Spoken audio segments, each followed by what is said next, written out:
మన ప్రభువును పరిరక్షకుడైనటువంటి యేసుక్రీస్తు వారి పరిశుద్ధ నామంలో కూడి వచ్చిన ప్రతి ఒక్కరికి వందనములు. దేవుడు అనుగ్రహించినటువంటి గొప్ప మహాకృపను బట్టి మనందరము ఇప్పుడు ఏకంగా కూడుకొని ఉన్నాం.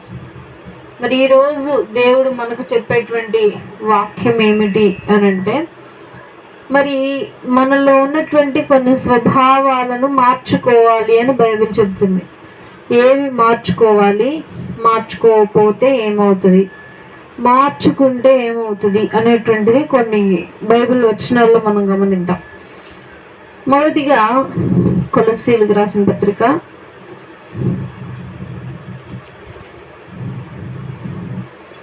2వ అధ్యాయము 11వ వచనం.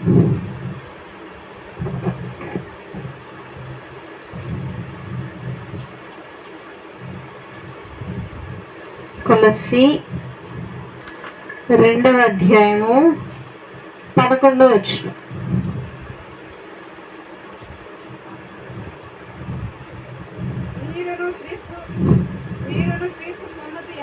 మీరును క్రీస్తు సున్నతి యందు శరీరేచ్ఛలతో కూడిన స్వభావమును విసర్జించి ఆయన యందు చేతులతో చేయబడిన సున్నతి పొందితిరి.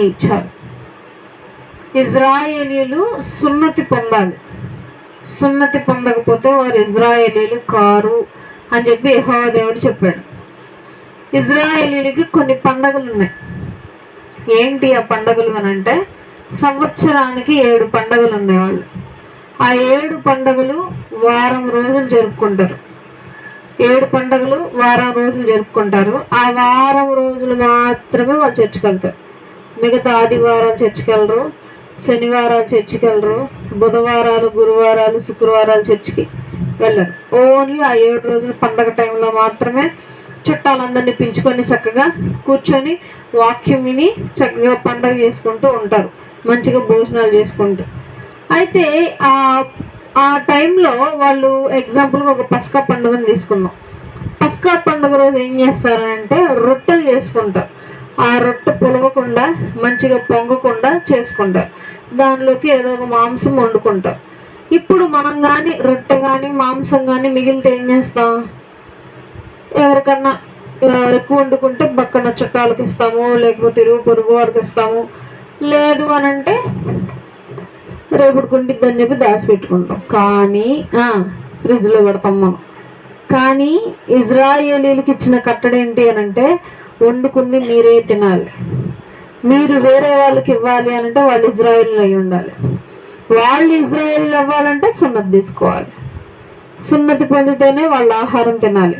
వారు సున్నతి పొందకుండా ఆహారం తింటే వాళ్ళ మీదకి శాపం వస్తుంది. మళ్ళీ ఈరోజు వండుకున్న ఆహారం రేపటికి ఉండకూడదు. ఈ రోజుదే మళ్ళీ రేపు ఫ్రెష్గా వండుకోవాలి. లేదు ఈరోజు మిగిలిందంటే నువ్వేం చేయాలని పడేయాలి. ఇవన్నీ రూల్స్ అనమాట. సో దేవాది దేవుడు ఏమన్నాడు అని అంటే, ఈ రూల్స్ని యాజకులు బాగా ఖచ్చితంగా పాటిస్తారు. వేరే వాళ్ళు ఎగ్జాంపుల్గా వేరే పొరుగు వాళ్ళు ఇప్పుడు మన క్రైస్తవ్యంలోకి రావాలనుకుంటున్నారు, చర్చిలోకి రావాలనుకుంటున్నారు. వాళ్ళు ఏం తీసుకుంటారు? బాప్తిస్మం తీసుకుంటారు. దేవుని మారాలి మేము తెలుసుకుంటాము. కానీ ఇజ్రాయేలీలోకి మారాలి అని అంటే సున్నతి తీసుకోవాలి. సున్నతి అంటే ఏంటో తెలుసా మీకు? అదే. సో ఆ సున్నతి తీసుకోవాలి. సున్నతి తీసుకోకపోతే ఇజ్రాయేలీలు చేసే ప్రతి పండగకి వాళ్ళు ఆచరించరు. అయితే ఇదే కంటిన్యూ చేస్తూ ఉండేవాళ్ళు అనమాట యాజకులు. యేసుక్రీస్తు ప్రభువారి యొద్ద కూడా అంటారు, వాళ్ళు సున్నతి పొందలేదు, వాళ్ళతో నువ్వు కూర్చోకూడదు. సున్నతి పొందిన వారు పొందని వారని వేరుగా చూస్తూ ఉండేవాళ్ళు, తక్కువగా చూస్తూ ఉండేవాళ్ళు ఇజ్రాయేలీలు. ఇదంతా దేవుడు గమనించి ఇక ఇవన్నీ ఏమి లేవు, అందరూ సమానమే, ఇజ్రాయేలీలు సమానమే, క్రైస్తవులు సమానమే, అన్యులు సమానమే. నేను సున్నతి బదులు దాన్ని ఏం చేస్తున్నాను? బాప్తిస్మంగా మారుస్తున్నా. ఇక ప్రతి ఒక్కరు ఏమవచ్చు? క్రైస్తవులు అవ్వచ్చు. ప్రతి ఒక్కరు క్రీస్తు బిడ్డలు అని పిలువబడచ్చు అని చెప్పి దేవుడు తన రక్తాన్ని ప్రోక్షించి మనలందరికీ సున్నతి లేకుండా మనందరికి ఏమి ఇచ్చాడు? దేవుడు బాప్తిస్మం ఇచ్చాడు. మనం బాప్తిస్మం తీసుకుంటే మనం కూడా ఇజ్రాయేలీం లెక్కే. మనం బాప్తిస్మం తీసుకుంటే మనము కూడా క్రైస్తవుల లెక్క కిందకే వస్తాం. తర్వాత మనలో ఏం స్వభావాలు మారుతాయి బాప్తిస్మం తీసుకుంటే అనంటే, మన స్వభావాలన్నీ మారిపోతాయి ఆటోమేటిక్గా. మనం ఇంతకుముందు జీవించిన జీవితాలు మనలో ఉండవు. అది మనము నిర్ణయించుకొని బాప్తిస్మము తీసుకోవాలి. తర్వాత అదే కొలస్సీలకు రాసిన పత్రికలో 3వ అధ్యాయము 9వ వచనం, ఒకనితో ఒకడు అబద్ధమాడకుడి, ఏలైనగా ప్రాచీన స్వభావమును దాని క్రియలతో కూడా మీరు పరిత్యజించి జ్ఞానము కలుగు నిమిత్తము దానిని సృష్టించిన వాని పోలిక చెప్పున నూతన పరచబడుచున్న నవీన స్వభావమును ధరించుకొని ఉన్నారు. ఫస్ట్ ఏం చేయకూడదంట? ఒకరితోనొకడు ఏం చెప్పుకోకూడదు? అబద్ధాలు చెప్పొద్దు. ఒకరితో ఒకడు ఏం చెప్పుకోకూడదంట? అబద్ధములు చెప్పుకొనకుడి. ఎందుకు? ఇంకంతా నూతనం అయిపోయింది. దేవుడు మొత్తాన్ని తీసుకొచ్చి నూతనం చేస్తాడు మొత్తాన్ని. ఇంక నువ్వు అబద్ధాలు చెప్పకూడదు, పాపములు చేయకూడదు. ఇక మనమందరం ఏమయ్యామో? యేసుక్రీస్తు ప్రభువారి రక్తములో మనమందరము శుభ్రంగా కడగబడ్డాం. కాబట్టి మరలా మనము తిరిగి బురదలోకి వెళ్ళకూడదు. మనందరము యేసుక్రీస్తు ప్రభువారి రక్తంలో ఏమయ్యాం? శుభ్రంగా కడిగేశాడు అనమాట మనల్ని. ఎప్పుడు? గుడ్ ఫ్రైడే రోజు యేసుక్రీస్తు ప్రభువారి శిలువ మీద రక్తాన్ని ప్రోక్షించినప్పుడు. మరలా మనం నీట్గా ఉన్నప్పుడు మరలా మనం బురదలోకి వెళ్తే దేవుడు ఏం చేస్తాడు? వదిలేస్తాడు. పందంతా ఏం చేస్తుంది? దాన్ని తీసుకొచ్చి మంచిగా రుద్ది సింహాసనం మీద కూర్చోబెట్టినా సరే మళ్ళీ ఏం చేసేది? వెళ్ళిపోయింది, బురదలోకి వెళ్ళిపోయింది. సరే అని చెప్పి మళ్ళీ తీసుకొచ్చి పాండ్స్ పౌడర్ వేసి సరే సువాసనతో కూర్చోబెడితే మళ్ళీ ఏం చేసేది? బురదలోకి. అదే చెయ్యొద్దని అంటున్నాడు దేవుడు. అబద్ధములు ఆడకుడి, ఇక నుండి మీ స్వభావం మార్చుకోండి, నూతన స్వభావం రావాలి. క్రీస్తు ఏ విధంగా స్వభావం అంటే క్రీస్తు ఏ విధంగా ప్రవర్తించాడు, ఆయన ఏ విధంగా మాట్లాడాడు, ఆయన ఏ విధంగా నడిచాడు, ఏ విధంగా ఆలోచించాడు, ఏ విధంగా నడుచుకున్నాడు, ఇవన్నీ ఏమవ్వాలి? ఆటోమేటిక్గా మనకి వచ్చేసేయాలి. వీటిని మనం అలవరుచుకోవాలి. ఈ స్వభావం మనకి రావాలి. తర్వాత ఇంకా వచనం చూద్దాం. ఎఫెసీయులకు రాసిన పత్రిక 4వ అధ్యాయము 22వ వచనం. ఎఫెసీ 4:22.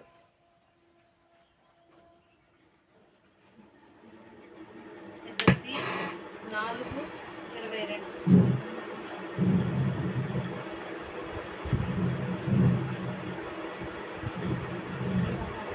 ఎఫెసీయులకు రాసిన పత్రిక 4వ అధ్యాయము 22వ వచనం. కావున మునుపటి ప్రవర్తన విషయంలోనైతే మోసకరమైన దురాశ వలన చెడిపోవు మీ ప్రాచీన స్వభావమును వదులుకొని మీ చిత్త వృత్తి యందు నూతన పరచబడిన వారై నీతియు యథార్థమైన భక్తియు గలవారై దేవుని పోలికగా సృష్టింపబడిన నవీన స్వభావమును ధరించుకొనవలెను. ప్రతి ఒక్కరు ధరించుకోవాలి. ఏం ధరించుకోవాలి? నూతనమైన స్వభావం ధరించుకోవాలి. వాక్యం అంతా అదే ఉంటుంది మనకి. ఇప్పుడు నూతనమైన స్వభావం మనం ధరించుకోవాలి. ఇప్పుడు ఎగ్జాంపుల్గా మన జీవితంలో ఏదో ఒక మేలు జరిగింది, అద్భుతం జరిగింది, మనం అనుకున్నది జరిగింది. అప్పుడు ఏం చేయాలి? అయ్యా నా జీవితంలో నాకు ఈ అలవాటు ఉంది, ఇంక నేను మానేస్తా. మనం ఏమవ్వాలా? దేవుని నీతిని ఒక్కొక్కటి ధరించుకోవాలి, ఒక్కొక్క చొక్కా వేసుకోవాలి. ఇక వరుసగా దేవుడు మన జీవితంలో మేలు చేయటము, మనం ఒక పాపాన్ని వదిలేయటము, దేవుడు చెప్పింది చేయటం, ఇవన్నీ ధరించుకుంటూ ఉండాలి. నీ చిత్తం ఏంటి? నువ్వేం చేయాలి? భూలోకానికి వచ్చి ఈ భూలోకానికి రావటానికి కారణం ఏంటి అని అంటే దేవుని యందు భయముతోనూ భక్తితోనూ బ్రతుకుతూ ఉండాలి. అంతే, నువ్వు దేవుని యందు మాటతో బ్రతుకుతూ ఉండాలి. అదే మన చిత్తం, అదే మన గమ్యం, మనం బ్రతకటానికి మూలం. అదొక్కటే చేయాలి. దేవుడు మనకు జీవితాన్ని ఉచితంగా ఇచ్చేశాడు. నీ ఇష్టం వచ్చినట్లు బ్రతుకు, కానీ నేను చెప్పినట్లు బ్రతుకు. ఏదన్నా చెయ్యి, నీకేది మంచో ఏది చెడో నేను చెప్తా, నేనున్నా. నేను తీసుకెళ్తా, కానీ నన్ను మాత్రం వదలొద్దు, నన్ను మాత్రం ఎడబాయొద్దు, నన్ను మాత్రం మర్చిపోవద్దు, నాకు చెప్పకుండా మీరేమీ చెయ్యొద్దు అని చెప్పి దేవుడు చెప్తున్నాడు. సో మనం ఏం చేయాలి? నూతనమైనటువంటి స్వభావాలను మనం ఏం చేయాలంట? ధరించుకోవాలి. తర్వాత రోమీయులకు రాసిన పత్రిక 8వ అధ్యాయము 8వ వచనం. రోమీయులకు రాసిన పత్రిక 8వ అధ్యాయం 8వ వచనం.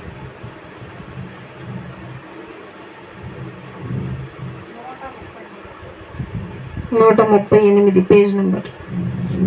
రోమీయులకు రాసిన పత్రిక 8వ అధ్యాయము 8వ వచనం. కాగా శరీర స్వభావము గలవారు దేవుని సంతోషపరచ నేరరు. శరీరం మీద ఆశపడుతూ, శరీరం మీద కోరికలు కలిగి, లోకం మీద కోరికలు కలిగిన వాళ్ళు దేని మీద దేవుణ్ణి సంతోషపెట్టలేరు, దేవుణ్ణి ఎప్పటికీ సంతోషపెట్టలేరు. దేవుని మాట వినకుండా దేవుణ్ణి సంతోష పెట్టగలమా? తల్లిదండ్రుల మాట వినకుండా తల్లిదండ్రులకు సంతోష పెట్టగలమా? తల్లిదండ్రుల మాట వింటే వాళ్ళకి సంతోషం. అలాగే దేవుని మాట వింటే దేవుడికి సంతోషం. దేవుడి మాట ఏంటి? శరీరేచ్ఛలు కలిగిన వాళ్ళు నాకు అక్కర్లేదు, మీరు నన్ను హ్యాపీగా ఉంచలేరు అని అంటున్నాడు దేవుడు. శరీరేచ్ఛలు అంటే ఏముంటాయి మనలో? శరీరేచ్ఛలు అని అంటే మనల్ని మనము అదుపులో ఉంచుకోలేని కొన్ని సిచ్యువేషన్స్, అబద్ధాలు ఆడడం విషయంలో కానీ, దొంగతనాలు కానీ, ఏదో ఒక ఆలోచించే విధానాలు కానీ, ఏదో కొన్ని మాటలు అనటంలో కానీ, లోకంలో జరిగే వాటన్నిటిని చేసే విషయాల్లో కానీ, వీటిలో ఏమి నువ్వు చేసినా సరే, వీటిలో నువ్వేమి కొనసాగించినా సరే నన్ను నువ్వు సంతోషపరచలేవు. నన్ను గనక నువ్వు సంతోషపరచలేవు అనుకో, నీ బ్రతిక దినములన్నిట్లో నువ్వు ఎక్కడికి రాలేవు? నా దేశానికి రాలేవు, దేవుని యొక్క ప్రదేశానికి రాలేవు, దేవునితో కూడా నువ్వు ఇందులో కూర్చోలేవు. అంటే చనిపోయి నువ్వు డైరెక్ట్గా వెళ్ళిపోవటం, సాతానికి ఏర్పాటు చేసినటువంటి గృహానికి వెళ్ళిపోవటమే అందరూ వరుసగా, దేవుణ్ణి సంతోషపరచకపోతే. కాబట్టి మనం దేవుణ్ణి సంతోషపరచాలి అంటే ఫస్ట్ మనం ఏం చేయాలా? మన స్వభావాన్ని మార్చుకోవాలి. మన స్వభావాలను మార్చుకొని దేవుని స్వభావమును మనం ధరించుకుంటే, స్వభావము అని అంటే పోలికలు. నేను నిన్న చెప్పాను, రక్తం గురించి చెప్పా. జంతువుల రక్తము ఎందుకు తాగకూడదు అని. లేవి కాండంలో ఇజ్రాయేలీలకు ఒక ఆజ్ఞ, జంతువు రక్తము తాగొద్దు. ఇంతకుముందు వాళ్ళు ఏం చేసేవాళ్ళు అని అంటే చక్కగా బలిస్తారు, కింద ఒక గిన్నె పెట్టేస్తారు ఇట్లా బౌల్లో. ఆ బలిచ్చినప్పుడు ఆ బ్లడ్ అంతా కింద బౌల్లోకి వెళ్ళిపోయింది, పైన మాంసాన్ని కాలుస్తారు, ఆ రక్తాన్ని తీసి తాగుతారు అనమాట. ఆ రక్తం తాగితే బలమని. అయితే అది దేవుడు గమనించాడు. అయితే ఇట్లా చెయ్యొద్దు. ఎందుకు అనంటే రక్తం అనేది ప్రాణం, జంతువుల ప్రాణం. ఇప్పుడు మీరు ఆ ప్రాణాన్ని తాగితే మీరు కూడా ఏమవుతారు? జంతువుల స్వభావం కలిగి ఉంటారు, జంతువుల మాదిరిగా ఆలోచిస్తారు, జంతువుల మాదిరిగా ప్రవర్తిస్తారు. కాబట్టి జంతువుల రక్తాన్ని మీరెవ్వరూ తాగటానికి వీల్లేదు అని చెప్పి రూల్ పెట్టాడు దేవుడు. మరలా క్రొత్త నిబంధనకు వచ్చేసరికి దేవుడు ఏమంటున్నాడు? నా రక్తం తాగండి అని అంటున్నాడు దేవుడు. నా ప్రాణమును తాగండి, నా శరీరమును తినండి అని అంటున్నాడు దేవుడు. అంటే ఎవరి స్వభావం కలిగి ఉండాలి? ఇప్పుడు మనం ఎవరి రక్తం తాగితే వాళ్ళ స్వభావం మనకు వస్తుంది. అదే ఇప్పుడు క్రీస్తు రక్తం తాగితే ఏమొచ్చింది మనకి? ఆయన స్వభావం మనకు వచ్చింది. ఇప్పుడు అది కూడా ఆయన అదే ఆలోచిస్తున్నాడు, నాలాగా మీరు ఉండాలి అంటే మీరేం చేయాలి? అందరూ నా రక్తం తాగండి, మీరు నాలాగా ఆలోచించాలి మీరందరూ. అంటే నా శరీరం మీరు తినండి, ఇదిగో నా శరీరము రొట్టెగా మీకు ఇస్తున్నాను, నా రక్తమును మీకు ద్రాక్షారసంగా ఇస్తున్నాను. కాబట్టి మానవుల స్వభావము కానీ జంతువుల స్వభావము కానీ మనల్ని ఎక్కడికి తీసుకెళ్ళలేదు, పరలోకానికి అసలు తీసుకెళ్ళలేదు. మరి ఎవరి స్వభావం తీసుకెళ్తుంది పరలోకానికి అని అంటే క్రీస్తు స్వభావము మనల్ని పరలోకానికి తీసుకెళ్తుంది.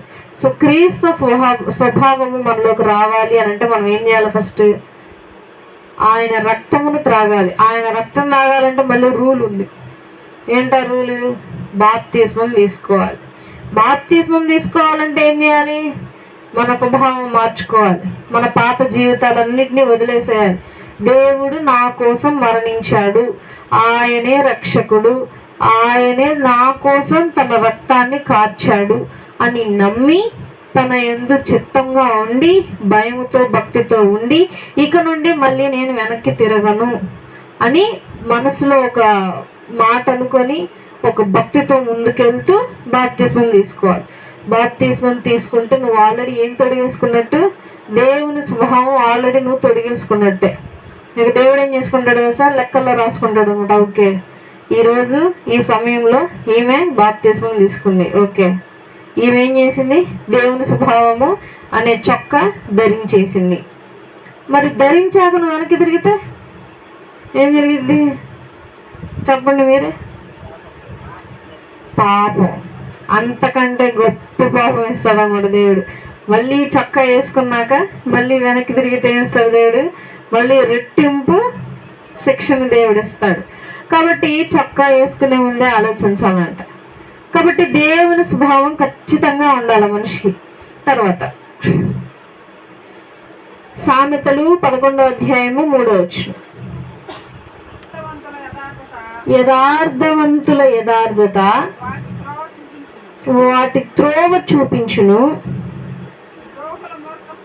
ద్రోహుల మూర్ఖ స్వభావము వారిని పాడు చేయును. దేవుడు ఏమంటున్నాడు తెలుసా? మీరు చేసిన పాపములకు మీరే బాధ్యులు అని అంటున్నాడు దేవుడు. ఏమంటున్నాడు? ఫస్ట్ మళ్ళీ చదవండి. ఫస్ట్ యథార్థవంతుల యథార్థత వారికి త్రోవ చూపించును, ద్రోహుల మూర్ఖ స్వభావము వారిని పాడు చేయును. నీవు యథార్థంగా ఉంటే నీకేం జరుగుతుంది? యథార్థంగా వెళ్ళిపోతావు, అట్లాగా నడుచుకుంటా. లేదు, నువ్వు దుష్టుడిగా ఆలోచిస్తూ ద్రోహిగా ఉంటూ దేవుని నుంచి పక్కకు తొలగిపోతే అట్లాగా పక్కకి వెళ్ళిపోతా ఉంటా నడుచుకుంటా. ఒక సాక్షి అంట, ఆయన సాక్ష్యం చెప్తున్నాడు, నేను హత్యలు చేశాను, చాలా పాపం చేశాను, దేవుడు నన్ను రక్షించాడు, కాపాడాడు అని చెప్పి సువార్త చెప్తుంటే కొంతమంది యవ్వనస్తులు ఏం చేశారంటే క్వశ్చన్స్ అడుగుతున్నారు అనమాట. నేను అక్కడున్న వింటున్నా, క్వశ్చన్స్ అడుగుతున్నారు. సరే, నువ్వు చంపావు కదా ఒక వ్యక్తిని, మరి చంపితే నీకు శిక్ష పడాలి కదా, మీ దేవుడు నీకు శిక్ష లేదా అని అడిగారు. అర్థమైందా నేను చెప్పింది? ఒక వ్యక్తి చాలా మందిని, ఒక ఇద్దరిని చంపేశాడంట. చాలా పాపాలు చేశారు, డ్రగ్స్ తీసుకున్నాడు, వ్యభిచారం చేసి దేవుణ్ణి తెలుసుకొని మారాడు. అతను ఏం చేస్తున్నాడు? సువార్తను ప్రకటిస్తున్నాడు అనమాట. నన్ను చూడండి, నేను ఎట్లా ఉన్నాను, ఇప్పుడు ఎలా మారాను అని చెప్పి. కొంతమంది యవనస్తులు ఏం చేశారు? వాళ్ళు క్వశ్చన్స్ అడుగుతున్నారు ఆయన వచ్చి, నువ్వు చంపావు కదా ఒక అతన్ని, మరి చంపితే నీకు శిక్ష పడాలి కదా, మరి నువ్వు ఎలా క్షమింపబడ్డావు అని. ఆయనకి చెప్పటం రాలా పాపం. నేను సైలెంట్గా అంతే నుంచున్నాను. నాలో ఒక దురాత్మ జయించింది నా చేత అని అంటున్నాడు. ఏమన్నాడు? ఏముందంట? నాలో ఒక దురాత్మ జయించింది, అది నా తప్పు కాదన్నాడు ఆయన. నాకు ఏం చేయాలి అర్థం కాలంటే చూస్తున్నా షాక్. ఇదేంటి అంటే, నువ్వు తీర్పు ధాన్యానికి వెళ్ళాక కూడా నువ్వు అబద్ధం ఆడావంటే నాలో దురాత్మ ఉంది, నాలో దురాత్మ అబద్ధం ఆడింది, నేను ఆడలేదంటారా? అంతే అంటారుగా. అయితే ప్రతి మనిషిలో దురాత్మ ఉంటుంది, పరిశుద్ధాత్మ దేవుడు కూడా ఉంటాడు. వాళ్ళిద్దరిలో ఎవరి మాట వింటావో అది నీ ఇష్టం, అంతేనా? మన మనసులో రెండు మనసులు ఉంటాయి. ఈ రెండు ఏం చెప్తుంది? ఇప్పుడు సపోజ్ ఎగ్జాంపుల్గా మనకి ఒక అర్జెంటుగా 1,00,000 రూపాయలు కావాలి. మన ఎదురు 2 దారులు ఉన్నాయి. ఏంటి ఆ దారులు అంటే, ఒక మనిషి అప్పుడు 1,00,000 రూపాయలు చేతిలో పట్టుకుని నడుచుకుంటూ వెళ్తున్నాడు. నీకు 1,00,000 రూపాయలు అర్జెంటు కావాలిగా, తెచ్చేసుకో అని అంటది ఒక మనసు. ఇంకో మనసు ఏమంటుంది? లేదు, ఉండు, దేవుడు ఏమైనా సహాయం చేస్తాడు, తప్పట్టు చేయొద్దు, పరుల సొమ్ము దొంగిలించొద్దని ఇంకో మనసు చెప్తుంది. ఇంకో మనసు ఏమంటది? ఎప్పుడు వస్తాడో ఏందో దేవుడు, ముందు తీసుకో తర్వాత చూద్దాం, కానీ ముందు నీకు డబ్బులు అవసరం కదా, హాస్పిటల్లో పిల్ల ఉంది పాపం, ఏమన్నా అయితే ఏంది పరిస్థితి, డబ్బులు తీసుకోపోయి వెళ్ళి ఏం కాదులే అంటదో మనసు. ఇంకో మనసు ఏమంటది? లేదు లేదు, కొంచెం టైము ప్రార్థన చేయి, నీకు అంత ఇబ్బంది అయితే దేవుడు చూసుకుంటాడు, చెయ్యొద్దంట. ఈ రెండు మనసులు కొట్లాడుతూ ఉంటాయి అనమాట, మన లోపల బాగా పీగుతూ ఉంటాయి. అప్పుడు సిచ్యువేషన్ బట్టి నువ్వు దేన్ని మాట వింటావు అనేది మీ చాయిస్. మీరైతే ఏం చేస్తారు? మన బిడ్డ హాస్పిటల్లో ఉంది, 1,00,000 రూపాయలు అర్జెంటుగా కావాలి, ఏం చేస్తారు కదా? ఏం చేస్తాం? వెళ్ళి తెచ్చుకుందాం 1,00,000 రూపాయలు. అయితే అది తెచ్చుకుందాం మనమా, లోపల ఆత్మ చేయించిందా? చెప్పండి, మీరు చెప్పండి. అదేం చేసి చెప్పడం మటుకే చేయించదు మన చేత, జస్ట్ అట్లా రాయేసిద్ది, చెయ్యి ఏం కాదు అంటారు అంతే.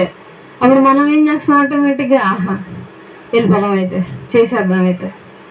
సో మా చేసే ప్రతిక్రియ మనను బట్టే ఉంటుంది. జస్ట్ లోపల ఏం చేస్తాడు సాతాను? ఒక రాయి అట్టేస్తాడు అంతే. అప్పుడు దాకుంటాడు, తీసుకోపో ఏం కాదు పో, ఇట్లెళ్ళు అట్లెళ్ళు, అట్టుండు, మొహానికి మాస్క్ కట్టు, అట్లా ఇట్లా అని మొత్తం గైడెన్స్ వస్తాడు. డబ్బులు తీసుకున్న వెంటనే పక్క వెళ్ళిపోతాడు వీడు.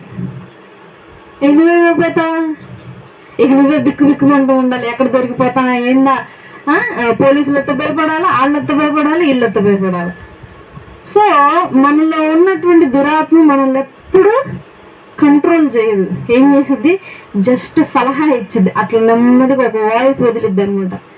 దాన్ని నువ్వు ఎంచుకుంటే అది మన తప్పు, అంతేనా? అదే దేవుడు అంటున్నాడు, నువ్వు ఏ స్వభావం కలిగి ఉన్నావు? దేవుని స్వభావం ప్రతి ఒక్కరిలో ఉంది. మరి దేవుని స్వభావాన్ని ఎవరు వింటున్నారు? ఎవరు ఆలకిస్తున్నారు ఆయన మాటలు? ఎవరు ఆయన చెప్పింది వింటున్నారు? ఎవరు ఆయన చెప్పినట్టు చేస్తున్నారు? ఎవరు ఆయన మాటలు వింటున్నారు? ఫస్ట్ రెండు మనసులో ఒక మనసు పెద్దగా మాట్లాడిద్ది, ఏం కాదు తెచ్చుకాయ అంటది. ఇంకొక మనసు వద్దమ్మా వద్దు, కాస్త ఆలోచించు, ఏమన్నా ఇద్ది, మళ్ళీ పెద్ద ఇబ్బంది అయింది, 1,00,000 రూపాయలు పోయి పెద్ద సమస్యలు తెచ్చుకోకని చిన్నగా చెప్తా ఉండిద్ది. ఇదేమో లేదు అని పెద్ద పెద్దగా చెప్తా ఉంటా. కాబట్టి ఇదే మనలను నిర్ణయించిద్ది, నువ్వు యథార్థవంతుడివా మూర్ఖుడివా అని నిర్ణయించిద్ది. దేవుడు మూర్ఖులను కూడా మార్చగలడు, దేవుడు జ్ఞానం లేని వారికి కూడా జ్ఞానాన్ని దయచేయగలడు. ఆయన అమృతము కలిగినటువంటి జ్ఞానం గలవాడు, సొలొమోను కంటే గొప్పవాడు, సొలొమోను జ్ఞానము కంటే గొప్పది. ఏంటి పాట పాడండి ఒకసారి. సొలొమోను కన్నా శ్రేష్ఠుడు అన్ని నామముల కన్నా, సొలొమోను కన్నా శ్రేష్ఠుడు, మోషే కన్నా గొప్పవాడు, పౌలు కన్నా గొప్పవాడు అని చెప్పి ఇంతకు ముందు ఉన్నటువంటి ప్రవక్తలందరి గురించి చెప్తాడు. ఎవరు వీళ్ళు గొప్పవారు? యేసుక్రీస్తు ప్రభువారు. కాబట్టి మనము మనలో ఉన్న స్వభావము దేన్ని గుర్తిస్తుంది అని అంటే, మనము ఏ విధంగా నడుచుకుంటున్నాం, మనము ఎవరి మాట వింటున్నాం, ఎవరి మాట వింటున్నామో దాన్ని బట్టే మన స్వభావం ఉంటుంది. మరలా ఇంకొకసారి చదువుదాం అదే వచ్చిన ఇప్పుడు తీసింది. యథార్థవంతుల యథార్థత వారికి త్రోవ చూపించును. యథార్థంగా ఆలోచించాలి, ప్రతి విషయంలో నీతిగా ఆలోచించాలి, న్యాయంగా ఉండాలి, ప్రతి దాంట్లో న్యాయంగా ఉండాలి, ప్రతి విషయంలో న్యాయంగా ఉండాలి. మన తీర్పు విషయంలో, మనం ఏదైనా సిచ్యువేషన్ న్యాయంగా ఉండాలి, ఎదుటి వారి విషయాలలో న్యాయంగా ఉండాలి, న్యాయంగానే మాట్లాడాలి. నువ్వు యథార్థంగా ఉంటే నీ మార్గం అంతా ఎట్లా ఉంటుంది? సరళంగా ఉంటుంది, యథార్థంగా ఉంటుంది, మంచిగా ఉంటుంది. అదే నెక్స్ట్ ఇంకో వచ్చిన దాని కిందది, ద్రోహుల మూర్ఖ స్వభావము వాని పాడు చేయను. ద్రోహులు తెలుసా? ద్రోహులు అంటే అంట దుర్మార్గులు, నా జీవితం నాశనం చేశారు, వాళ్ళు ఏమంటాం? ద్రోహులు అంటాం. అన్యాయం చేశారు, హాని చేసిన వాళ్ళు, వీళ్ళు వాళ్ళకే ఒకనొక రోజు చేసుకుంటారు మళ్ళీ హాని, అవునా? ద్రోహులు, అన్యాయులు, మూర్ఖులు. మనం ఏ కోవలో ఉన్నాం, మనం ఏ దారిలో ఉన్నాం? మనం కూడా ద్రోహులుగా ఉన్నామా? మనం కూడా మూర్ఖంగా ఆలోచిస్తున్నామా? కొన్ని సిచ్యువేషన్స్లో, కొన్ని సందర్భాల్లో మనం కూడా మూర్ఖంగా వెళ్తున్నామా అనేటువంటిది ఒకసారి ఆలోచన చేయాలి. మనం కానీ మూర్ఖంగాను ద్రోహంగాను ఆలోచించామనుకో, మన దారి కూడా ఎట్లా ఉంటుంది? పాడైపోతుంది, నశించిపోతాము, నడుచుకుంటూ వెళ్ళిపోయి దేవునికి దూరం అయిపోతూ ఉంటాం. అలా కాకుండా యథార్థంగా ప్రవర్తిస్తే మన జీవితం కూడా యథార్థంగా మారుతుంది. తర్వాత మరి అదే గ్రంథంలో 6వ అధ్యాయము 14వ వచనం, అదే సామెతల గ్రంథంలో 6వ అధ్యాయము 14వ వచనం, వాని హృదయము అతి మూర్ఖ స్వభావము గలది, వాడెల్లప్పుడు కీడు కల్పించుచు జగడము పుట్టించును. ఈ స్వభావం మనలో అస్సలు ఉండకూడదు. ఏముండకూడదు? మూర్ఖత్వం ఉండకూడదు. మూర్ఖత్వం ఉంటే ఏమైందంట? మళ్ళీ ఇంకొకసారి చదువుదాం, అదే వచ్చిన ఇంకొకసారి చదువుదాం. వాని హృదయము అతి మూర్ఖ స్వభావము గలది, వాడెల్లప్పుడూ కీడు కల్పించుచు జగడములు రేపును. మూర్ఖ స్వభావము, మూర్ఖ హృదయము మనకుంటే ఏమైంది? ఎల్లప్పుడూ గొడవలు జరుగుతూనే ఉంటాయి. ప్రతి ఒక్కరితో సమాధానం ఉండదు, ప్రతి ఒక్కరితో ప్రేమ కలిగి ఉండలేం, ప్రతి ఒక్కరితో సంతోషంగా ఉండలేం. ఏముంటాయి? జగడములు వస్తూనే ఉంటాయి, గొడవలు వస్తూనే ఉంటాయి. కాబట్టి మనలో ముఖ్యంగా మారాల్సింది ఏంటి? మూర్ఖత్వము అనేటువంటి గుణము మారాలి. తర్వాత రోమిల్కి రాసిన పత్రిక, అదే అయిపోయింది, అది సామెతలు 25-28, అదే గ్రంథము 25-28.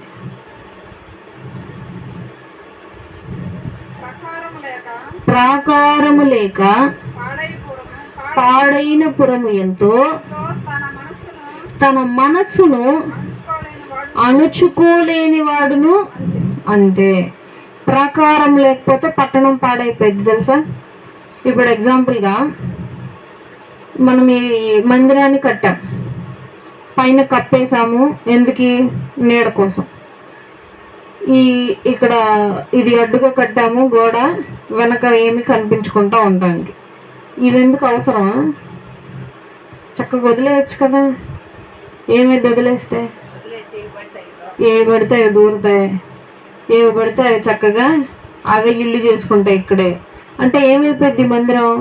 నువ్వెంత మంచిగా చేసుకో, ఎంత లైటింగ్లు వేసుకో, ఎంత మంచిగా వేసుకో, ప్రాకారం లేకపోతే ఏమైద్ది? పాడైపోద్ది. సో అలాగే మన మనస్సు కూడా ఏమవ్వాలంట? మళ్ళీ ఏమడవచ్చు?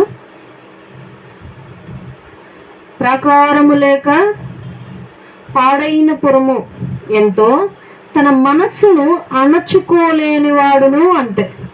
తన మనస్సును, తన ఆలోచనను అణుచుకోలేని వాడు కూడా సేమ్ తన ప్రాకారమును, తన జీవితమును ఏం చేసుకుంటాడు? తన స్వయాన తన చేతులతోనే నాశనం చేసుకుంటాడు.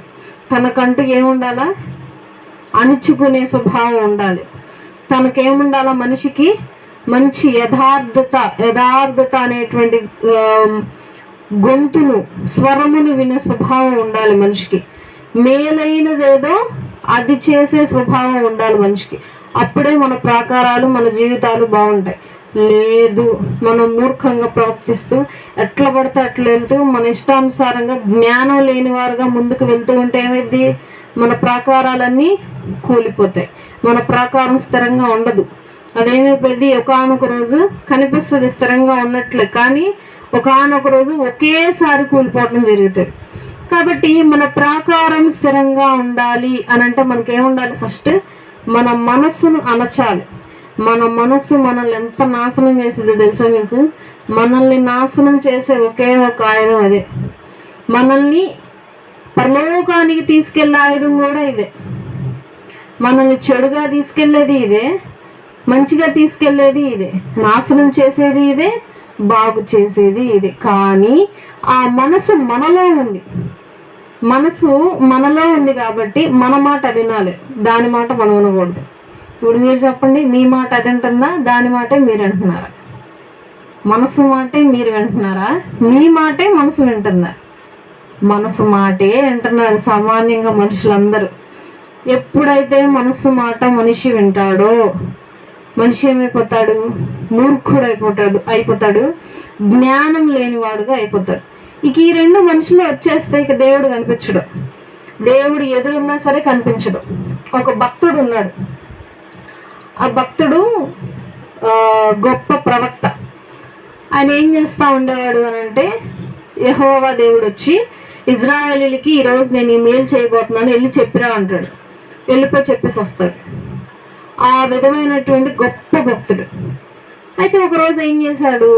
ఇజ్రాయేలీని నాశనం చేయాలి అని చెప్పి ఇంకొక జనం ఏం చేసింది అని అంటే, అరే ఈ భక్తుడు ఏ మాట పలికినా సరే నిజమవుతుంది, నెరవేరుతుంది, ఇతని నోటి నుండే శాప వచనాలు పలికిద్దాము ఇజ్రాయేలీల చేత, వాళ్ళు నాశనం అయిపోతారు అని చెప్పి వాళ్ళు ఏం చేశారు? ఆయన్ని పిలిపించి, ఇదిగో నీ దగ్గర డబ్బులు లేవనుకుంటా, మేము చూసాము, నీకు మంచి బట్టలు లేవనుకుంటా, చూసాము, నీ ఇంట్లో మంచి సామాన్లు లేవు, చూసాము, అన్నీ మేము ఇస్తాం. అయితే నువ్వు ఒకే ఒక పని చేయాలి. ఏం చేయాలి? ఇజ్రాయేలీల వైపు తిరిగి వాళ్ళకు ఒక శాప వచనం ఇవ్వాలి. వాళ్ళు నాశనం అయిపోయే విధంగా ఒక శాప వచనం మాట్లాడు చాలు. అప్పుడు ఈయన ఏం చేశాడు? అరే బట్టలు వస్తున్నాయి, మంచి కావాల్సినవన్నీ వస్తున్నాయని చెప్పి, సరే వెళ్తాను అని చెప్పి ఒక గాడిదని తీసుకొని గాడిద మీద ఎక్కి కూర్చొని ప్రయాణం అయ్యాడు. దేనికి? దేవాది దేవుని బిడ్డలు, బహుప్రియమైన కుమారులు కుమార్తెలను శపించటానికి బయలుదేరాడు గాడిద మీద. వెళ్తున్నాడు. సరే అని చెప్పి వెళ్తుంటే దారి మధ్యలో గాడిదకి ఒక పెద్ద దేవదూత పెద్ద రెక్కలు వేసుకొని, పెద్దగా మంచిగా తెల్లటి డ్రెస్ వేసుకొని, చేతిలో ఒక ఖడ్గం పట్టుకొని కోపంగా రోడ్డు మీద నుంచుంది. గాడిదకి కనిపించింది. భయం వేసింది గాడిదకి. ఆగిపోయింది. ఏంది గాడిద కదలలేంది, కదలవే అంటే అది కదలలేదు, ఆడ కూర్చుండిపోయింది. ఏమైంది దీనికి అసలు అని చెప్పి ఎవరికి కనిపించిందా? ఆ దేవదూత గాడిదకి కనిపించింది. గాడిద ప్రవక్త. ఎవరు ప్రవక్త? ఆ భక్తుడు ప్రవక్త. అయితే ఎవరికి కనిపించింది? గాడిదకి కనిపించింది. సరే, ఇక మళ్ళీ ఏం చేశాడు? లేచి మళ్ళీ దాన్ని లేపించి మళ్ళీ పక్కన ఇంకొక అడవిదారు వెంట తీసుకెళ్తున్నాడు. ఆ అడవిదారు వెంట తీసుకెళ్తా ఉంటే ఇట్లాగే సేమ్ ఇట్లాగా ఇటు చెట్లు ఉన్నాయి, మధ్యలో ఇట్లా వెళ్తా ఉంటే ఇంకేం చేసింది? సేమ్ అలాగే ఎదురు మళ్ళీ వచ్చి నుంచింది అదే దేవదూత కోపంగా ఖడ్గం పట్టుకొని. ఇక ఈ గాడికి ఏం చేయాలో అర్థం కాక అట్లాగే నుంచోమంది. మళ్ళీ రెండోసారి నుంచోనండి, ఏం చేయాలో అర్థం కాక ఇటు చెట్లు ఉండేసరికి ఇక్కడ దేవదూత ఇక్కడ నుంచి ఉంటే ఆ గాడిద ఏం చేసింది తెలుసా? ఇట్లా పక్క నుంచి నడుపుతుంది. భయం వేసేదానికి ముందు నుంచి రాకుండా వెనకాలేమో ఈయన కొడుతున్నాడు కూర్చొని, పద తొందరగా వెళ్ళాలి, మళ్ళీ వాళ్ళని చెప్పించకపోతే మళ్ళీ వాళ్ళు నాకేం ఇవ్వరు, పద అని చెప్పి. ఈ గాడిద ఏం చేసింది? ఇట్లా నడుచుకుంటూ వెళ్తుంది. అట్లా వెళ్ళేటప్పుడు ఏమైంది? కాలు నలిగింది. ఆ కాలు పక్కన చెట్లకి వాటికి తగిలి కాలు ఏమైంది? నలిగి నొప్పి వచ్చింది. ఏంది పిచ్చిగా నడుస్తున్నావు అని చెప్పి మళ్ళీ రెండు బీకాడు గాడిదని. అది మళ్ళీ బాధం తట్టుకొని అట్లా చూసి ఆ యజమాన్ని మళ్ళీ నడుచుకుంటూ వెళ్ళింది. ఈసారి వెళ్ళే దారిలో పక్కకి వెళ్ళటానికి కూడా లేదు. ఈసారి డైరెక్ట్గా అడ్డుగా నుంచింది. ఇక వెళ్ళాలి అని అంటే ఆ దేవదూతను దాటుకొని వెళ్ళాలి. ఇంకా పక్కకి ఇటు వెళ్ళటానికి లేదు, ఆగితేనేమో కొడుతున్నాడు. ఇక గాడిదకి ఏం చేయాలో తెలియక అక్కడ కూలబడిపోయి అట్టబడిపోయింది. ఎందుకు నన్ను ఇట్లా విసిగిస్తున్నావు, ఎప్పుడు లేని అని చెప్పి కొడుతున్నాడు దాన్ని.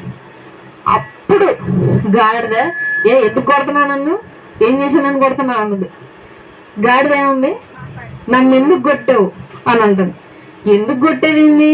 మూడోసారి ఇది పద్దాకా మాట్లాడితే ఆగిపోతావు. దారిలో వెళ్తుంటే ముందేమో దారిలో వెళ్తూ ఆగిపోయావు, మళ్ళీ వెళ్తూ చెట్లు కన్నీ కదిలించుకుంటా వెళ్ళావు. ఒక కొమ్మ వచ్చి నా కాలు గుచ్చుకొని బాగా నొప్పి పడుతుంది ఇప్పటికి. ఇప్పుడేంటయ్యా అని అంటే అసలు ఆగిపోయి కూర్చున్నావు, ఏంటి బాధ ఏంటి, ఎందుకు ఆగిపోతున్నావు, ఎదురు చూస్తున్నావా అని చూపించింది గాడిద. అప్పుడు చూశాడు ఎదురున్న దేవదూతని. అంటే ఆయనకి ఏమైపోయింది? ధనం మీద ఉన్న మోహంతో, ఆశతో గాడిద మాట్లాడిందన్న విషయం కూడా గుర్తించలేకపోయాడు ఆయన. గాడిద మాట్లాడితే తిరిగి మాట్లాడుతున్నాడు ఆయన. గాడిద మాట్లాడితే ఎవరికైనా ఏం కావాలా? ఫస్ట్ ఆశ్చర్యం అయ్యారు. ఈ గాడిద మాట్లాడలేదు అసలు. దేవుడు ఏం చేశాడు? ఫస్ట్ దేవదూతని తీసుకొచ్చి దారి ఎదురు నుంచోబెట్టినా కానీ తను గుర్తించలేకపోయాడు. అరే గుర్తిస్తాడని చెప్పి 3 సార్లు ఛాన్స్ ఇచ్చాడు దేవుడు, అయినా గుర్తించలేకపోయాడు. ఈసారి దేవుడు ఏం చేశాడు, గాడిదకి మాటలు ఇచ్చాడు. గాడిద ఏమంటుంది, నన్ను ఎందుకు కొట్టాను అడుగుతుంది, బైబిల్లో ఉందన్నమాట. దాన్ని మనము మట్టలాదివారం రోజు చెప్పుకుందాం. నన్ను ఎందుకు కొట్టావు అని అడుగుతున్నా గాడిద. కాబట్టి మనము కొన్ని విషయాల్లో మనం మూర్ఖంగా ప్రవర్తిస్తే ఇలాంటివి మనం గమనించలేం. మన జీవితంలో చాలా జరుగుతాయి, వీటిని మనం గమనించలేం. కాబట్టి మనలో ఏముండాలి, యథార్థత అనే స్వభావం ఉండాలి. యథార్థత అనే స్వభావము ఉంటే మన జీవితము యథార్థంగా నడుస్తూ ఉంటది. దేవుని భయముతోనూ భక్తితోనూ ఉంటాము.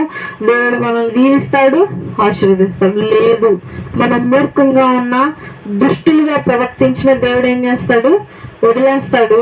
అట్లాగే నడుచుకుంటూ వెళ్ళిపోతాం.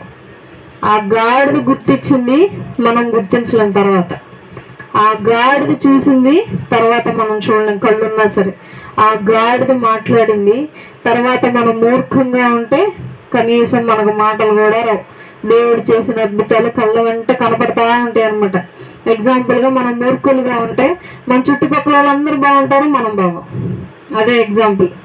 మన చుట్టుపక్కల వాళ్ళందరూ ఎన్నో పాపాలు చేస్తే ఎట్లాగో అంటారు, వాళ్ళు బాగుపడతా ఉంటారు, మనం ఏమైపోతా ఉంటాం, కుంగిపోతా ఉంటాం ఇంకా ఇంకా ఇంకా. అదే దాని అర్థం ఏంటి, మనలో ఏదో లోటు మిగిలి ఉంది, మనలో ఏదో లోటు దాగి ఉంది. మళ్ళీ ఇంకొకసారి చదువుదాం అదే వచనం. ప్రాకారము లేక పాడైపోయిన పురము ఎంతో తన మనస్సును అణచుకోలేని వాడును అంతే. తన మనస్సును, మీరు ఎప్పుడైతే మీ మనస్సును అణుచుకుంటారో, ఆ ప్రవక్త తన మనస్సును అణుచుకొని, దేవాది దేవుడు ఆయన నోటికి గొప్ప శక్తి ఇచ్చాడు. ఆయన నోటి నుండి ఏం పలికితే అది నెరవేరిపోయింది. అంత గొప్ప శక్తి ఇచ్చినాడు. డబ్బులు అడిగితే ఇవ్వడా, బట్టలు అడిగితే ఇవ్వడా, భవనాలు అడిగితే ఇవ్వడా, అడగకుండా ఎవరిని ఈజీగా ఎవరు ఇస్తానంటే తీసుకుంటానని చెప్పి దేవుడిచ్చిన ఆశీర్వాదాన్ని మొత్తం కోల్పోయాడు. నువ్వు నా పిల్లల్ని శపించడానికి వెళ్తావా అని చెప్పి దేవుడు ఏం చేస్తాడు, ఉన్న పవర్స్ అన్ని మళ్ళీ రిటర్న్. అప్పుడు ప్రవక్త దారిలోకి వచ్చి అయ్యా తప్పు నాదే అని చెప్పి మరలా వెళ్ళి శాపం వచనం కాకుండా ఆశీర్వాదం వచనం పలుకుతాడు. ఇక తర్వాత అది మళ్ళీ ఆ రోజు చూసుకుందాం. ఇలాగే ఇంకొక వ్యక్తి ఉన్నాడు, గెహజీ అని, నైమాను అని చెప్పి ఒక వ్యక్తి ఉంటాడు. ఎలీషా, నైమాన్ అనే వ్యక్తి ఏం చేసేవాడు అని అంటే, రాజు కింద ఒక అధికారిగా ఉండేవాడు. అతనికి చిన్నప్పటి నుండి, చాలా ఏళ్ల నుండి, ఒక యవ్వన వయసు నుండి కుష్టి వ్యాధితో బాధపడుతూ ఉంటాడు. ఇజ్రాయెల్ దేశంలో నుండి ఒక చిన్న పిల్లను పని కోసం తెచ్చుకుంటాడు. వాళ్ళ ఆవిడికి సహాయంగా ఉంటుంది ఆ పిల్ల అని చెప్పి. ఆ పిల్ల ఆయన బాగా బాధపడటం చూసి, అమ్మా మా ప్రదేశంలో ఎలీషా అని ఒక అతను ఉన్నాడు, అతను ఏం చెప్పినా జరిగిపోయింది, అయ్యగారు కొన్న కుష్టి వేద నయమైపోయింది, వెళ్ళండి అమ్మ తీసుకెళ్ళండి అని. అప్పుడు నైమాన్ గారు ఎంత ఎలీషా గారి దగ్గరికి, ఎలీషా గారు ఇట్లా లోపల కూర్చొని ఉంటారు, అక్కడ ఉంటారు నైమాన్ గారు బయట ఎక్కడో దూరాన. ఏమైందయ్యా అని అంటారు ఎలీషా. అయ్యా మా అయ్యగారికి కుష్టివ్యాధి అయ్యా, ఎన్నో సంవత్సరాల నుండి ఎంతో మంది డాక్టర్లు చూపించాము, ఎన్నో వైద్యాలు, ఎన్నో పసర మందులు వాడాము, ఏమీ ఉపయోగపడలేదయ్యా, మీరు వస్తే అది సహాయం చేస్తారని తెలిసిందయ్యా వచ్చాము. అవునా, అక్కడ ఒక నది ఉంటుంది, వెళ్ళిపోయి 7 సార్లు మునిగి లెగు తగ్గిపోయింది. ఏమన్నాడు, నది ఉండిద్ది, ఆ నదిలో 7 సార్లు మునిగి లెగు సరిపోయింది. ఇప్పుడు డాక్టర్ దగ్గరికి వచ్చాము, ఏం చేయాలి డాక్టర్, చూడాలి, దాన్ని పరీక్షించాలి, టెస్టులు చేయాలి, టెస్టులు చేశాక అప్పుడు దానికి మందులు ఇస్తే మనకేముంటుంది, తృప్తిగా ఉంటుంది. అదే మనకు కాకుండా, అదే ఎక్స్పీరియన్స్ డాక్టర్ ఏం చేస్తాడు, టెస్టులు గిస్టులు ఏం చేయడు, ఏం చేస్తాడు, మనిషిని చూస్తాడు అంతే. ఫస్ట్ నీకు జ్వరం వచ్చింది, నాయుడు చూస్తాడు. ఎక్స్పీరియన్స్డ్ అయితే ఏం కాదులే, తగ్గిపోద్ది, ఈ బిళ్ళ వేసుకో, ఈ బిళ్ళ వేసుకో, తగ్గిపోద్ది. ఇదేంది, నేను జ్వరంతో బాధపడుతుంటే 2 బిళ్ళలు వచ్చాడు, మంచి డాక్టర్ కాదు. ఏం చేస్తాను ఇప్పుడు వెళ్ళి, రక్త పరీక్ష, యూరిన్ పరీక్ష, ఇంకేం పరీక్ష, బ్లడ్ పరీక్ష, ఇవన్నీ పరీక్షలు చేసే వాళ్ళ దగ్గరికి వెళ్ళి ఏం చేస్తా, డబ్బులు పోయి చేస్తాం. అప్పుడు వాడు అన్ని చేసి ఏమి లేదమ్మా అని చెప్పి 2 బిళ్ళలు వస్తాడు. అదైతే మనకేమనిపించింది, తృప్తిగా ఉంటుందా, ఓకే తగ్గిపోయింది, సగం తగ్గిపోయింది. ఆడే డబ్బులు వెళ్తే సగం. అట్లాగే ఆయన ఏమనుకున్నాడు ఎలీషా, నయమాను, నేను ఎంతో మంది డాక్టర్లు చూశాను, వాళ్ళు నన్ను చూసి పరీక్షించాను, అంత చేస్తే ఈయనెళ్ళి అంత దూరం నుండి చూసి వెళ్ళి నదిలో మునిగి రమ్మంటాడు. సరేనయ్యా, ఏదో మునిగి రమ్మంటున్నాడు, చూద్దాం పదయ్యా. వెళ్ళారు. ఒకసారి మునిగాడు. అలా 7వసారి మునిగి లేచేసరికి పసిపిల్లల చర్మం తెలుసు కదా ఎట్లా ఉంటుంది, మెత్తగా. ఆ విధంగా మారిపోయింది నా శరీరం. ఆశ్చర్యం. చూడకుండానే తెలుసుకొని అది దూరాన ఉంటూ ఇంత గొప్ప అద్భుతం చేశాడని చెప్పి గొప్ప గొప్ప బహుమతులు ఆయనకి థ్యాంక్స్ చెప్పాలని చెప్పి తీసుకొస్తే ఆయన తీసుకోవాలి. నాకొద్దు, నన్ను పోషించేవాడెవడు? దేవుడు. కాకులతో దేవుడు ఒకతను పోషించాడు. కాకులతోనూ రొట్టెలతోనూ దేవుడు ఏలియాని పోషించాడు కరువు కాలంలో. అట్లాంటి దేవుడు నన్ను కూడా పోషిస్తాడు, కాబట్టి నాకు ఏమి వద్దు అని చెప్పి అనేసాడు. ఈయనకి అసిస్టెంట్ ఉన్నాడు ఒక ఆయన, గెహజీ. నచ్చినాయి బట్టలు, నచ్చినాయి ఉంగరాలు, నచ్చినాయి నగలు, నచ్చినాయి, భలే ఉన్నాయి. ఆ నగ అయితే మా బాబుకి బాగుంటుంది, ఆ చీర అయితే మా ఆవిడకి బాగుంటుంది అని చెప్పి ఏం చేశాడు, అల్లు రాగా చూసి అయ్యా నేను ఇప్పుడే వస్తా అని చెప్పి ఎలీషా గారికి చెప్పి అలా కలబరిగెత్తాడు. మా అయ్యగారు అక్కడ అందరూ ఉన్నారు, తీసుకుంటే బాగోదని చెప్పి నన్ను ఒక్కడిని పంపించారండి, నాకు ఇమ్మన్నారండి అవన్నీ. అవునా, సరే సరే అని చెప్పి ఇవ్వాల్సిన దానికంటే రెట్టింపిచ్చారు. ఆయనకు కూడా కల్పించారు అనమాట. తీసుకొని వెళ్ళిపోయి చక్కగా బీరువాలో దాచుకొని ఇంటికి వచ్చారు. ఎలీషా గారి దగ్గరికి వచ్చారు. ఏమయ్యా గెహజీ అక్కడికి వెళ్ళావా? నేను అక్కడికి వెళ్ళానయ్యా, ఊరికి ఏడాడా తిరుగుతున్నా. ఏ నాకు అబద్ధం చెప్తున్నావా, దేవుడికి అబద్ధం చెప్తున్నావా అని అన్నాడు డైరెక్ట్. ఎవరికి అబద్ధం చెప్తున్నావు? నువ్వు ఇద్దరికి చెప్తున్నావా, ఇద్దరిలో ఒకరికి చెప్తున్నావా? వెంటనే నయమానికి ఏ విధమైనటువంటి కుష్టివ్యాధి వచ్చిందో అదే కుష్టివ్యాధి స్పాట్లో వచ్చింది ఆయనకి. అప్పట్లో శిక్ష అదే, ఎవరైనా తప్పు చేస్తే స్పాట్లో శిక్షను ముగించేస్తారు. స్పాట్లో తెల్లగా వచ్చేసింది అన్నమాట పొడ. ఆయన నుండి ఆయన కుటుంబం మొత్తం వచ్చేసింది వరుసగా, ఆయన చేసిన ఒకే ఒక్క తప్పుకి. అందుకే మన మనసును ఏం చేయాలి, మనం అణచాలి, అణుచుకుంటూ ఉండాలి. మన మనసును ఎప్పుడైతే అణుచుకోలేకపోతామో మనం ఏమైపోతాం, మన ప్రకారములను మనమే కుంచుకుంటాం. మనం ఇద్దరిని చూసాం ఎగ్జాంపుల్గా. వాళ్ళ మనసును వాళ్ళు అణుచుకోలేకపోయారు, వాళ్ళు ఆశపడ్డారు.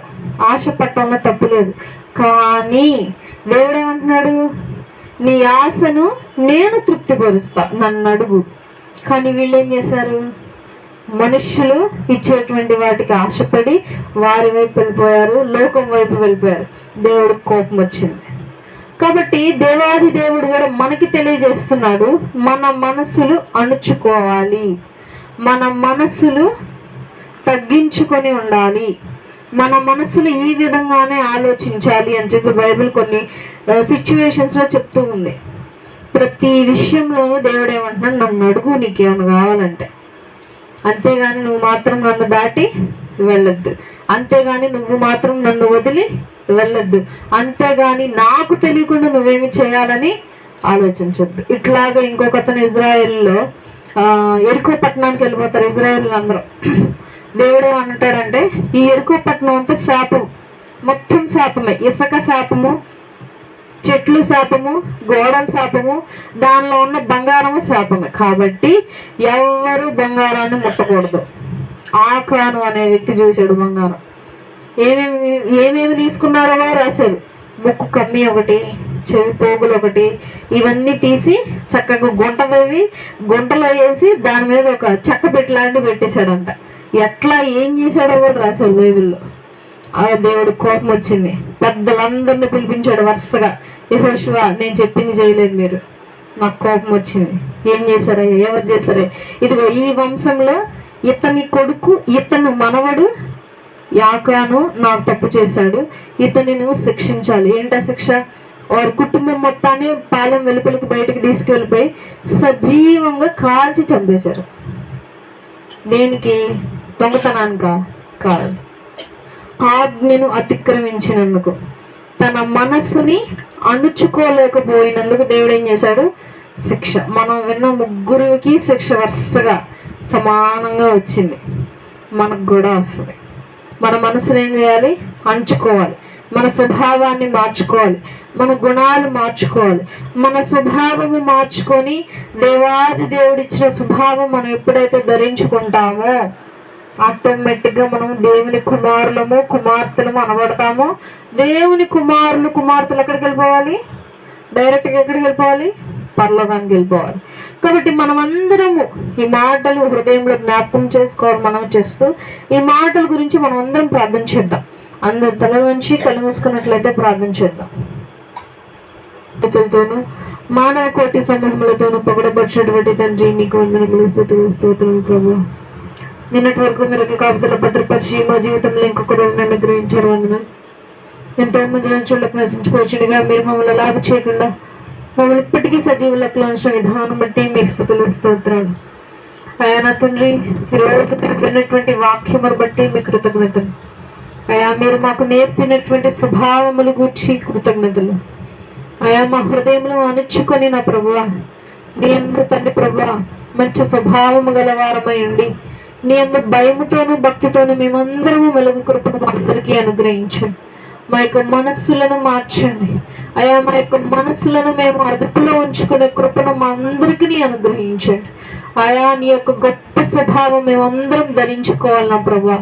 నీ వలె మాట్లాడుటకు, నీ వలె ఆలోచించుటకు నా ప్రభువా, నీ వలె నడుచుటకు మాకు సహాయం చేయండి. అయా దీవించండి, ఆశీర్వదించండి. మెండైన దీవులతో తండ్రి ప్రభు మమ్మల్ని అందరినీ కుమ్మరించండి నాయన. ఆయన తండ్రి సంఘంలో పేరు పేరున ప్రతి ఒక్కరిని మీరు జ్ఞాపకం చేసుకోండి. ఆయా వారి జీవితాల్లో జరిగేటువంటి ప్రతి ఒక్క కార్యక్రమంలో తోడుగా ఉండండి. అయా వారికి కావాల్సిన ప్రతి ఒక్క అవసరత మీరు అనుగ్రహించండి. అయా వారికి తండ్రి ప్రభు ఎన్నో లోటుపాట్లలో ఉన్నారు నాయన. అటు లోటుపాట్లు మీరు ఎరిగి ఉన్నారు నాయన. ప్రతిదీ నా తండ్రి ప్రభు నీ యొక్క చిత్తానుసారంగా నీ యొక్క చిత్తంలో ప్రతి దానిని నెరవేర్చి నీ యొక్క సంఘంలో గొప్ప సాక్షులుగా నిలబెట్టండి నా ప్రభు. నా ప్రభువానికి స్తోత్రములు తండ్రి, స్తుతులు ప్రభువా. కుడి వచ్చిన ప్రతి ఒక్కరిని బట్టి జ్ఞాపకం చేసుకో. అయ్యా ఈరోజు జరిగినటువంటి సండే స్కూల్ పరిచయంలో మీరు తోడుగా ఉన్న విధానం బట్టి మీ కృతజ్ఞతలు. అయ్యా తండ్రి ప్రభు కుడి వచ్చిన ప్రతి ఒక్క బిడ్డను బట్టి కృతజ్ఞతలు. బిడ్డలను ఆశీర్వదించండి, దీవించండి. బిడ్డలు రాయబోయేటువంటి ఎగ్జామ్స్ లో మీరు తోడుగా ఉండండి. అయ్యా ఇంటర్మీడియట్ 10th ఎగ్జామ్స్ రాస్తూ ఉన్నారు ఆయన. అయా బిడ్డలు రాకపోకల్లో తోడుగా ఉండండి. అయా నా తండ్రి ప్రభు బిడ్డలకు మంచి జ్ఞానమును జ్ఞాపక శక్తిని అనుగ్రహించండి. అయా నా తండ్రి ప్రభు ఎటువంటి వారికి ఎటువంటి విధంగా ఏ హాని జరగకుండా నా ప్రభు బిడ్డలు మంచి మార్కులు దయచేసేయండి. అయా వారికి మంచి జీవితాలను అనుగ్రహించండి. నా తండ్రి నీకు స్తోత్రములు ప్రభు. ఎన్నో యుద్ధములు జరుగుతా ఉన్నాయి నాయన. అయా మమ్మల్ని నువ్వు ప్రశాంతంగా ఉంచి ఉన్నావు, నీ కృతజ్ఞతలు. ఎన్నో ప్రాంతంలో కొట్టుమిట్టాడుతూ అల్లాడిపోతూ ఉన్నారు నాయన ప్రజలు. అయా మమ్మల్ని మాకు తండ్రి ప్రభు నీవు నెమ్మదిని కలుగు చేస్తావు, నీ కృతజ్ఞతలు. అయా ఇట్టి నెమ్మదిని తండ్రి ప్రభు మేము బట్టి ఇట్టి నెమ్మదిని బట్టి నేను స్తుతిస్తా ఉన్నావు నాయన, నీ కృతజ్ఞతలు. అయ్యా ఇదే సమయమున ఎంతో మంది నీ యొక్క సన్నిధిలో నిలవలేక నా ప్రభు నీ చనిపోయిన వారు ఎంతో మంది నాయన. అయ్యా మమ్మల్ని మీరు ఆ విధంగా చేయకుండా అయా మాకు తండ్రి ప్రభు ఒక క్షమాపణను అనుగ్రహించి దినదినము ఇంకొక నూతనమైన దినాన్ని నూతనమైన జీవమును తండ్రి నాకునే ఇక్కడ ప్రతి ఒక్కరికి మీరు అనుగ్రహిస్తున్న విధానం బట్టి మీ కృతజ్ఞతలు. అయా మా సంఘంలో జరిగిస్తున్న మేళ్లను బట్టి మీ కృతజ్ఞతలు. నా తండ్రి నీవే జ్ఞాపకం చేసుకోండి. మినిస్ట్రీని ఆశీర్వదించండి, దీవించండి, అభివృద్ధి పరచండి. నా తండ్రి ప్రభు ఎన్నో కార్యక్రమాలు రాబోయే దినములో చేయుటకు సహాయం చేయండి. నా ప్రభు రక్షకుడా నీవే సహాయం చేయి. అయా తండ్రి గురించి జ్ఞానమును అనుగ్రహించండి. అయా మినిస్ట్రీని నడిపేటువంటి కృపను శక్తిని బలమును అనుగ్రహించండి. నా తండ్రి నీకే వందనములు, స్తుతులు, స్తోత్రాలు. అయా మరలా నీ చిత్తమైతే వచ్చే శనివారము ఆదివారము మరలా మేమందరం ఇదే విధంగా సమకూడి నిన్ను స్తుతించి గణపరిచిన ప్రభువా నీ యొక్క అమూల్యమైన మాటలు మరలా మేము వినుటకు మాకు సహాయం చేయండి. అయా ఇప్పుడు విన్నటువంటి మాటలు తండ్రి ప్రభువా వ్యర్థము కాకుండా ప్రతి ఒక్కరి హృదయంలో భద్రపరచండి. ప్రతి ఒక్కరూ నా తండ్రి ప్రభువా వారి హృదయాలు భద్రపరుచుకొని దినదినము ఈ మాటలను నెమరు వేసుకున్నట్టుకు సహాయం చేయండి. ఆయా సంఘస్థులో ఉన్న వారికి తండ్రి ప్రభువా నిన్ను ప్రార్థించుట ఎలాగో తెలియదు నాయన. సహాయం చేయండి. నీకు ప్రార్థనను నేర్పండి అయ్యా. వారి ప్రార్థనలు నీవు ఆలకించండి అయ్యా. నా తండ్రి సహాయం చేయండి. ఎంతో మంది అనారోగ్యంతో వచ్చి ఉన్నారు. అనారోగ్యంతో వచ్చిన ప్రతి ఒక్కరిని మీరు ముట్టండి, స్వస్థపరచండి అయ్యా. ఆర్థిక పరిస్థితుల్లో ఉన్న వారిని మీరు జ్ఞాపకం చేసుకోండి, ఫలింపజేయండి, దీవించండి అయ్యా. నీకే స్తుతులు, స్తోత్రాలు. జరిగించబోయేటువంటి కార్యక్రమాలు బట్టి, తండ్రి కార్యములు బట్టి నీ కృతజ్ఞతలు చెల్లిస్తూ ఏసునామం బట్టి అడిగి వేడుకొంచెం ప్రార్థిస్తున్నాం తండ్రి, ఆమేన్. మన తండ్రి దేవుని ప్రేమ, కుమారుడైన యేసుక్రీస్తు ప్రభువారి కృపయు, పరిశుద్ధాత్మ అన్యోన్య సహవాసము మనందరికీ ఎల్లప్పుడూ తోడైన నడిపించును గాక. ఆమేన్. చెప్పాలి అందరూ ఆమేన్, ఆమేన్. అందరికీ వందనాలు.